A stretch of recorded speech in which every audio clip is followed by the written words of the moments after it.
Bon, retour parmi nous, la famille. Imaginez un instant que le silence ne soit plus un ennemi, mais un vieil ami qui vient vous rendre visite. Fermez les yeux. Sentez ce vide dans votre poitrine, ce manque que vous essayez de combler par le bruit, les écrans ou des présences superficielles.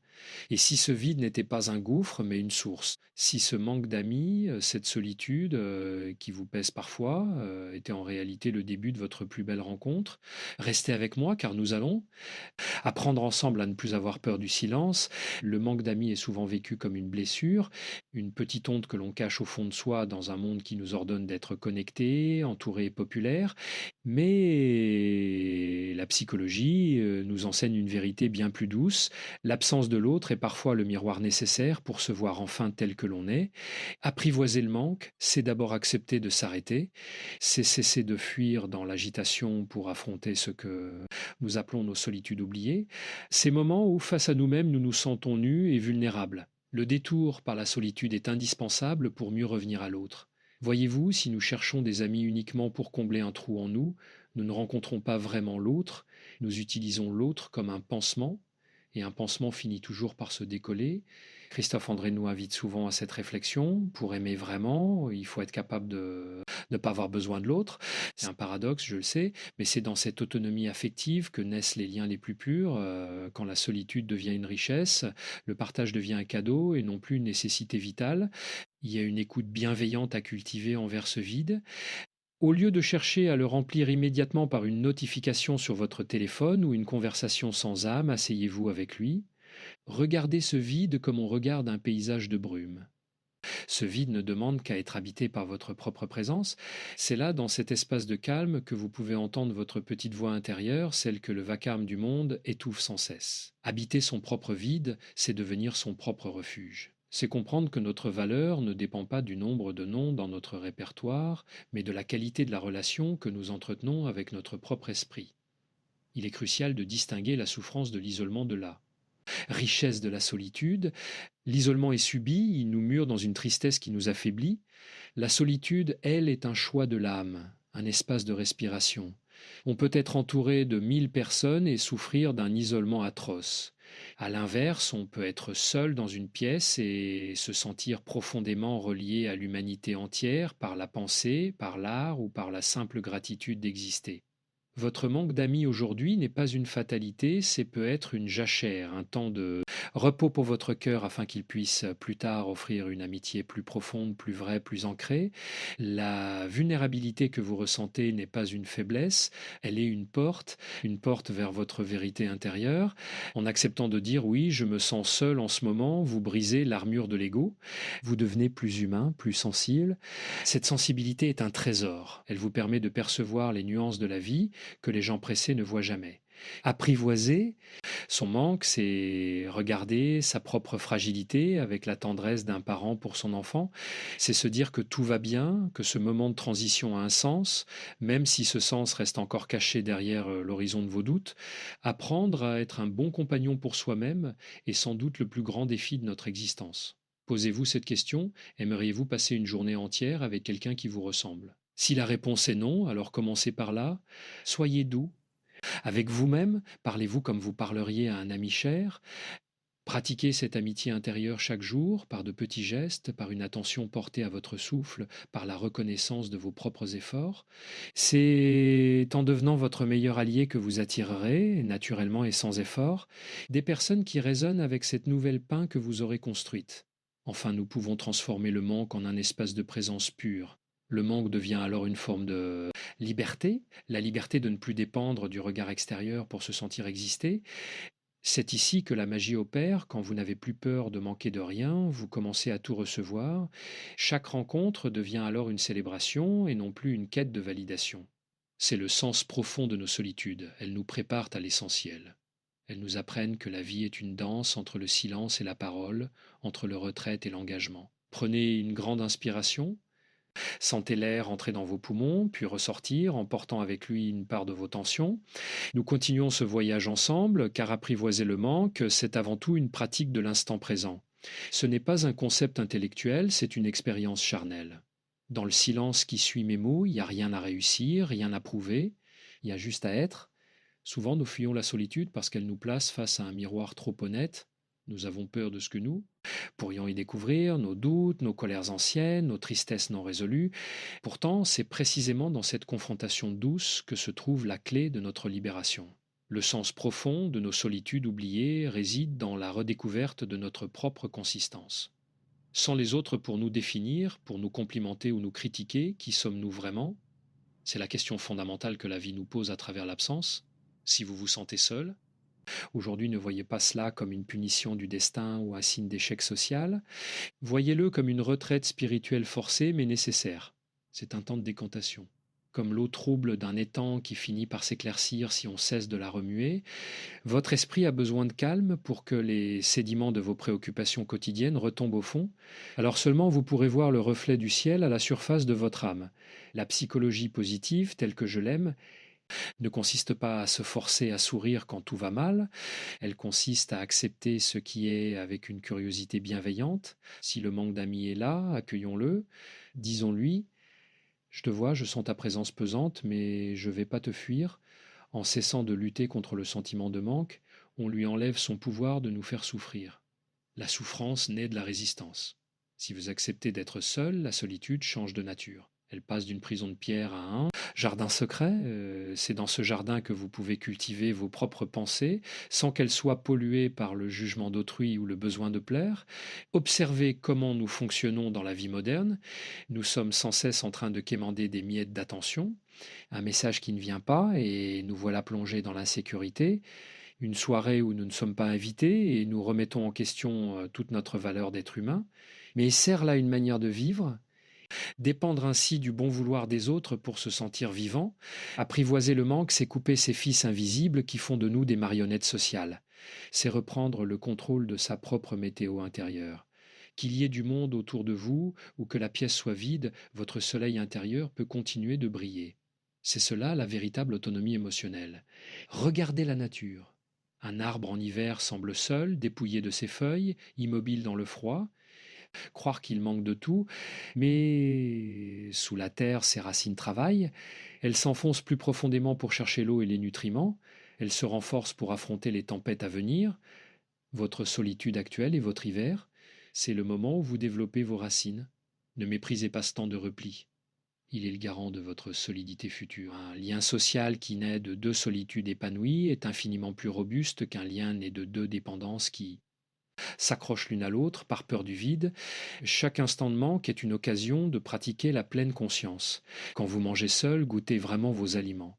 Quand vous marchez seul, sentez le contact de vos pieds sur le sol. Quand vous vous endormez seul, remerciez votre corps pour tout ce qu'il fait pour vous. Ces micro-moments de présence sont des actes de résistance contre la mélancolie. Ils transforment l'absence en une plénitude discrète. Vous apprenez que vous êtes une compagnie valable, vous découvrez que vos pensées peuvent être des amis fascinants si vous apprenez à les écouter sans les juger. Le manque nous apprend aussi la valeur de la gratitude. Paradoxalement, c'est quand on manque d'amis qu'on comprend le mieux ce qu'est une véritable amitié. On cesse de prendre les liens pour acquis. On devient plus sélectif, non par arrogance, mais par respect pour son propre temps et sa propre énergie. On préfère une seule conversation profonde à 10 échanges superficielle. Cette exigence de qualité est le signe d'une estime de soi retrouvée. Vous ne cherchez plus à remplir votre agenda pour éviter de penser, vous cherchez à rencontrer des âmes qui résonnent avec la vôtre. Et pour que cette résonance soit possible, il faut que vous ayez d'abord accordé votre propre instrument dans le silence de la solitude. Restez présent à cette sensation, ici et maintenant. Ne cherchez pas la fin de ce discours, ne cherchez pas la suite de votre journée. Là, dans cet espace que nous créons ensemble, le manque n'est pas un ennemi à abattre, c'est un enseignant sévère mais juste. Il nous dépouille de l'accessoire pour nous rendre l'essentiel. Il nous oblige à regarder en face notre condition humaine. Nous naissons seuls, nous mourrons seuls, mais entre les deux, nous avons le pouvoir de transformer cette solitude en une œuvre d'art. Une œuvre faite de patience, de douceur et d'une force tranquille qui n'a plus besoin de personne pour s'affirmer. Prenez un instant, juste un instant, pour ressentir le poids de vos épaules. Relâchez-les, laissez votre respiration devenir plus ample, plus naturelle. Nous entrons maintenant dans le cœur du sujet, la transformation de la douleur en sagesse. Souvent, nous confondons le vide avec le néant. Mais dans la nature, le vide est toujours plein de promesses. C'est l'espace où la graine peut germer, c'est l'intervalle entre deux notes qui donne son sens à la musique. Si votre vie sociale vous semble désertique en ce moment, ne regardez pas le sable, regardez l'immensité du ciel qui s'offre à vous. Et apprivoiser le manque, c'est accepter que nous ne sommes pas des êtres achevés, mais des êtres en devenir. Christophe André nous rappelle souvent que la paix intérieure ne vient pas de l'absence de problèmes, mais de notre capacité à composer avec eux. Le manque d'amis est un problème de surface, mais le sentiment de solitude est une question de profondeur. Vous pouvez avoir 10 000 abonnés, des centaines de connaissances et pourtant rentrer chez vous le soir avec ce sentiment de n'être pas compris, de n'être pas vu. Pourquoi? Parce que la connexion aux autres ne peut jamais être plus profonde que la connexion que nous avons avec nous-mêmes. Le sens profond de nos solitudes oubliées est un rappel à l'ordre de notre propre intégrité. Lorsque nous sommes seuls, nous ne pouvons plus nous cacher derrière nos rôles sociaux. Nous ne sommes plus le collègue efficace, le parent dévoué ou l'ami amusant. Nous sommes simplement un être humain avec ses peurs et ses merveilles. C'est une épreuve de vérité. Beaucoup d'entre nous fuient cette vérité parce qu'elle demande du courage. Le courage de s'asseoir sur une chaise, sans livre, sans musique, sans téléphone, et de simplement s'observer vivre. C'est ce que les moines appellent la cellule. Si tu restes dans ta cellule, elle t'enseignera tout. Votre solitude est votre cellule. Elle n'est pas là pour vous punir, mais pour vous. Dépouillé de ce qui est faux en vous. Imaginez que votre esprit est comme une maison. Souvent, nous passons tout notre temps sur le perron, à guetter qui va passer dans la rue, à espérer que quelqu'un vienne frapper à la porte pour nous sortir de notre ennui. Mais pendant que nous attendons sur le perron, l'intérieur de la maison est à l'abandon. La poussière s'accumule, les fenêtres s'encrassent. Apprivoiser le manque, c'est décider de rentrer à l'intérieur. C'est commencer à nettoyer, à décorer, à habiter chaque pièce de son être. C'est redécouvrir le plaisir d'être chez soi en soi-même. Une fois que votre maison intérieure est chaleureuse et habitée, vous ne guettez plus les passants avec angoisse. Vous ouvrez la porte avec hospitalité, mais vous n'avez plus peur quand elle se referme. La solitude est aussi le laboratoire de notre créativité. Regardez les grands penseurs, les artistes, les poètes. Ils ont tous dû, à un moment ou à un autre, s'extraire du monde pour enfanter. Leurs œuvres, le manque d'amis, peut-être le terreau d'une renaissance personnelle, c'est le moment de reprendre ce projet que vous aviez laissé de côté, de lire ces livres qui dorment sur votre étagère, d'apprendre une langue ou simplement de contempler la marche des nuages. Ces activités, pratiquées pour soi et par soi, renforcent ce que les psychologues appellent le moi. Elles vous donnent une consistance, une densité. Vous devenez quelqu'un d'intéressant pour vous-même. Précisément ce rayonnement intérieur qui, plus tard, attirera les autres vers vous, non par pitié, mais par admiration. Il nous faut aussi apprendre la patience. Dans notre société d'immédiateté, nous voulons tout de suite. Si nous nous sentons seuls, nous voulons une application pour trouver un ami ou un partenaire en 10 minutes. Mais les relations humaines de qualité demandent du temps, beaucoup de temps. Elles demandent aussi que nous soyons prêts. Si vous n'avez pas encore trouvé, votre tribu, c'est peut-être que vous êtes encore en train de vous définir. Ne forcez pas les portes, laissez le temps faire son œuvre. Apprivoiser le manque, c'est aussi faire confiance au timing de la vie. Parfois, la vie nous retire des relations toxiques ou superficielles pour faire de la place à quelque chose de plus grand. Ce vide que vous ressentez peut être simplement la préparation d'un nouvel espace d'accueil. Soyez attentif aux petits bonheurs solitaires. Le goût d'un café chaud. Le matin, la sensation de l'eau sur votre peau sous la douche, la lumière du soir qui décline sur les murs, ces instants de pleine conscience sont des remèdes contre le sentiment d'abandon. Ils nous rappellent que nous sommes vivants et que la vie est en soi une expérience magnifique, même sans témoin. La gratitude n'a pas besoin de public. Vous pouvez être reconnaissant pour la beauté d'une fleur sans avoir besoin de la prendre en photo pour la montrer à quelqu'un. Cette jouissance intime du monde est le signe d'une grande maturité psychologique. Enfin, rappelez-vous que la solitude est une condition partagée. Paradoxalement, nous sommes tous seuls ensemble. Chaque personne que vous croisez dans la rue porte en elle sa part de manque et ses propres solitudes oubliées. En acceptant la vôtre, vous développez une empathie immense pour celle des autres.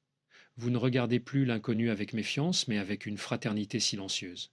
Vous comprenez que nous sommes tous des voyageurs dans la nuit, cherchant un peu de chaleur. Cette compréhension change votre manière de communiquer. Elle vous rend plus doux, plus à l'écoute, plus présent. Votre manque d'amis aujourd'hui est l'école de votre compassion de demain. Ce texte contient environ 800 mots. Prenez une respiration encore plus profonde, plus lente. Laissez vos pensées se poser comme des plumes sur le sol. Nous approchons d'une vérité essentielle. Le manque n'est pas un défaut de fabrication de votre vie, c'est un signal. Dans le silence de nos solitudes oubliées, il y a un message que presque personne ne comprend vraiment. Ce message, c'est que nous sommes les gardiens de notre propre lumière. Souvent, nous passons notre existence à essayer d'allumer notre flambeau au feu des autres. Nous courons après une reconnaissance, un rire partagé, une main tendue, pensant que sans cela, nous resterons dans l'obscurité. Mais apprivoiser le manque, c'est découvrir que l'étincelle est déjà là, bien au chaud, au centre de notre poitrine. Le sens profond de cet isolement que vous traversez est de vous apprendre la distinction entre le besoin et le désir. Le besoin de l'autre est une forme de servitude, le désir de l'autre est une forme de liberté. Quand nous avons désespérément besoin d'amis pour exister, nous sommes comme des mendiants affectifs. Nous acceptons n'importe quel lien, même s'il est toxique, même s'il nous rabaisse, simplement pour ne pas être seuls. Christophe André nous invita transformer ce besoin en un désir sain, un désir qui dit je suis bien seul avec moi-même, mais je serais heureux de partager un bout de chemin avec toi. Voyez-vous la différence de posture? L'un est courbé par le manque, l'autre est debout dans sa propre présence. Il y a une beauté mélancolique dans la solitude qui, si on l'accepte, devient une force tranquille. C'est la force de ceux qui ne craignent plus le vide. Dans notre monde moderne, on nous vend l'idée que le bonheur est une accumulation, plus d'amis, plus d'activités, plus de connexions, mais la sagesse psychologique nous dit l'inverse. Le bonheur est souvent un dépouillement. C'est ce qui reste quand on a enlevé tout le superflu. Le manque d'amis nous force à ce dépouillement, il nous oblige à tester la solidité de nos fondations.